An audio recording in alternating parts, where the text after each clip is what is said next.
A gente estava aqui sentado e veio uma formiguinha, tá cheio de formiguinha aqui em volta, amontoadas, caminhando, vida, um monte de vida, a terra tá cheia de vida, vida para todo lado, é um banho de vida, é um absurdo de vida que existe na terra. E aí de repente eu me vi pensando no absurdo que acontece, que as pessoas pensarem que Deus criou todas as coisas, as visíveis e as invisíveis, e a gente está aqui habitando, do ponto de vista do tempo e do espaço, uma coisa menor do que um grão de nada.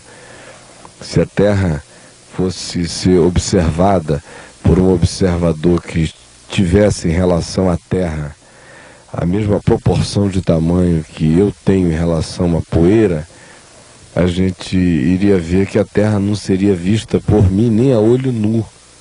Ia ter que botar um super microscópio para enxergar a Terra, para você ver a insignificância do ponto de vista do tamanho, de tempo, de espaço, desse lugar que a gente habita, onde a gente se arroga a pensar que nós somos os donos de todas as coisas. É um nadinha. E aí dentro desse nadinha onde a gente está, o mundo, as pessoas olham umas para as outras e se julgam e dizem assim: este aqui é de Deus, aquele ali não é de Deus, este aqui está salvo, aquele ali está perdido, esta é a religião de Deus, ou este é o lugar onde Deus fala, fora daqui Deus não está falando. E quando confessam, por exemplo, a maravilha de João 3,16, que diz: porque Deus amou ao mundo de tal maneira que deu seu Filho unigênito, para que todo aquele que nele crê não pereça, mas tenha vida eterna, ainda assim, a interpretação fica da seguinte maneira: Deus amou o mundo mesmo, para valer. Esse mundo perdido, desgraçado, safado, canalha, sem vergonha. Mas Deus amou essa porcaria. Amou tanto que mandou o seu Filho e que se encarnou em Jesus de Nazaré. Mas como aquela moçada inteira rejeitou a Jesus, Deus decidiu o seguinte: daqui para frente, se alguém disser que aceita, está aceito. Se disser que não aceita, está danado. Está no inferno, direitinho e bonitinho. E piorou ainda a situação do mundo. Se alguém não se dispuser a sair daqui da sua casa, pegar um avião, atravessar o oceano, ou ir a algum lugar, dizer a alguma pessoa, num povo, numa tribo distante da terra, que Jesus um dia veio ao mundo há 2000 anos atrás e morreu por ele na cruz do Calvário, essa pessoa, sem essa informação, também está perdida lá, porque Deus abomina dois tipos de gente: quem ouve e não acolhe, e quem nunca ouviu já está perdido mesmo. Aí o cara ouve essa história e diz: poxa, Jesus veio ao mundo há 2000 anos atrás, lá na Palestina. Havia milhões de pessoas na Terra que não souberam que ele veio.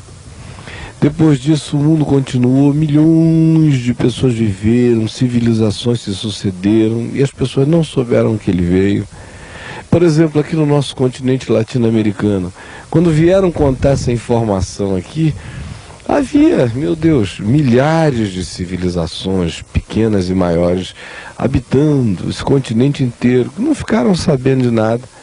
E quando ficaram sabendo, foi através da civilização cristã hispana, que chegou aqui com cruzes da religião e com espada descendo o pau no pessoal e destruindo tudo.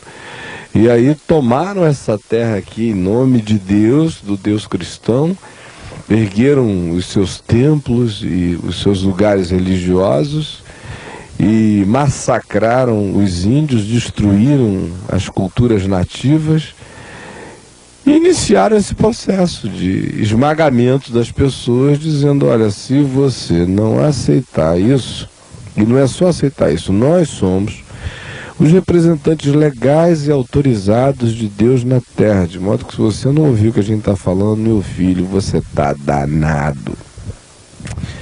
E pensar que essa história inteira começa com essa afirmação de que Deus amou o mundo de tal maneira que deu seu Filho unigênito, para que todo aquele que nele crê não pereça, mas tenha vida eterna.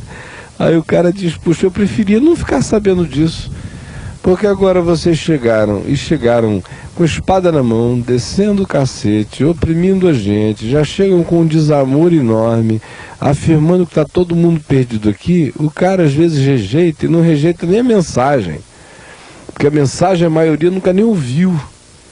A presença dos representantes autorizados, dos concessionários da fé, que são aqueles que detêm o poder religioso ou pretendem fazê-lo, é tão asquerosa muitas vezes, é tão nojenta, é tão impertinente, é tão arrogante, é tão jactanciosa, é tão cheia de certezas malignas, é tão intencionada de maneira diabólica quanto a dominar, conduzir, prender, subjugar, escravizar o cara e expressar uma soberania divina sobre essa multidão que não sabe de nada. Vem com essa atitude toda que o indivíduo do lado de lá não consegue nem ouvir que mensagem que a pessoa tem para pregar ou que está pregando, se é que está pregando alguma. A maioria nunca pregou nada, só pregou religião.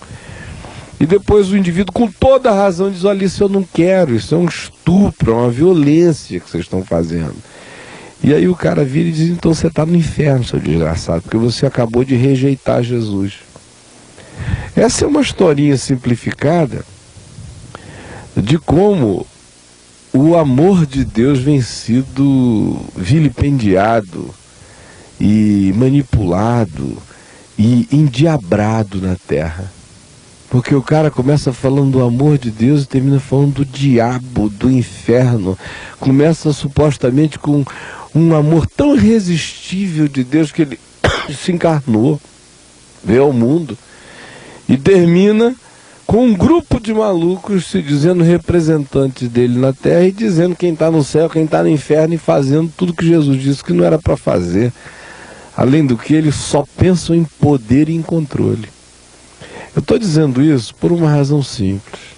Eu estou me dirigindo especialmente àqueles que já se desencantaram dessa palhaçada, que já não estão mais iludidos com esse negócio de que Deus tem representantes oficiais na terra. Onde apareceu um cara, ele pode vir vestido de bispo, de arcebispo, de papa, de pastor, de apóstolo, se dizendo representante de Deus na terra, pode olhar na cara dele e pensar, meu Deus, o que esse charlatão está fazendo aqui? Porque Deus não tem representante na terra. Deus se faz representar. Deus é vivo. Olha só essa plantinha aqui, ó. Está olhando essa bichinha aqui? Tem algum pastor cuidando para que ela cresça? Tem alguma religião produzindo vida? Olha essas formiguinhas aqui, ó. Que coisa mágica. Você acha que algum culto consegue produzir uma formiguinha?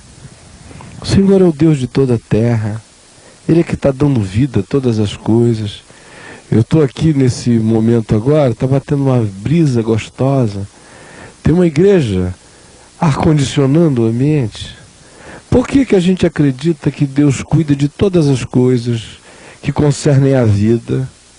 A natureza está aí produzindo exuberância de vida, graça divina. E no que diz respeito exclusivamente ao coração do homem, Deus então não tem poder, não tem ação, não tem palavra, não fala, não se comunica, não tem poder de mexer na consciência, de se comunicar com a própria criatura dele. Por isso ele precisa desses representantes autorizados, que vêm paramentados sacerdotalmente, ou que chegam com essa autoridade e receberam uma legalidade divina para representá-lo junto aos homens.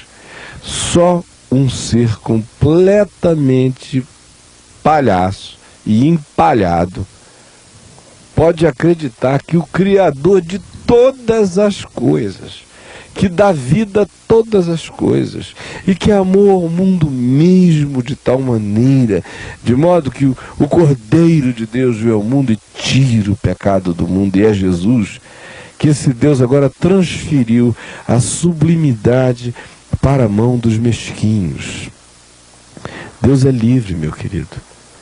Assim como Ele alimenta as formiguinhas e faz essas coisas todas viverem e existirem, assim como Ele mantém o universo inteiro em harmonia, apesar dos nossos esforços para quebrar a harmonia da Terra, Ele continua falando, soprando vida.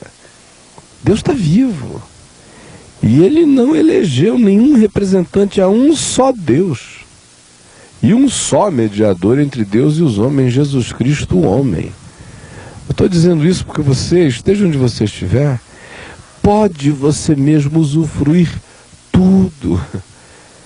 Jesus disse, nada tendes, porque nada tendes pedido em meu nome. Pedi e receberei, para que recebereis, para que a vossa alegria seja completa. A vontade de Deus é que cada ser humano tenha vida com Ele, tenha comunhão com Ele, tenha paz com Ele, tenha sua própria consciência do amor dEle, caminhe em fé, e não seja um rebanhinho guiado por algum doente que diz que recebeu um mandato divino de seu representante de Deus na terra. É isso que mais trabalha contra a causa de Deus na terra. Isso é feio, isso é nojento, isso é uma usurpação, é um estelionato. E eu estou aqui para dizer a você que, se porventura você está aflito com isso, para parar de ficar. Porque Deus amou ao mundo mesmo, e Ele ama o mundo, Ele ama você, e quer ser o seu Deus por você mesmo, aí invocando o nome dEle. Todo aquele que invocar o nome do Senhor será salvo, e você pode ter uma vida em paz, pacificada, tranquilizada, reconciliada com Deus, sem nervosismo, sem aflição, sem estar devendo nada a ninguém, sem estar precisando pagar determinadas contas de Deus na terra, que nada mais são do que as faturas que os representantes da religião mandaram para você pagar enquanto te oprimem. Que o Senhor tenha aberto o teu entendimento, que o Evangelho tenha clareado a sua consciência, e que por meio dessa luz você tenha paz e viva melhor.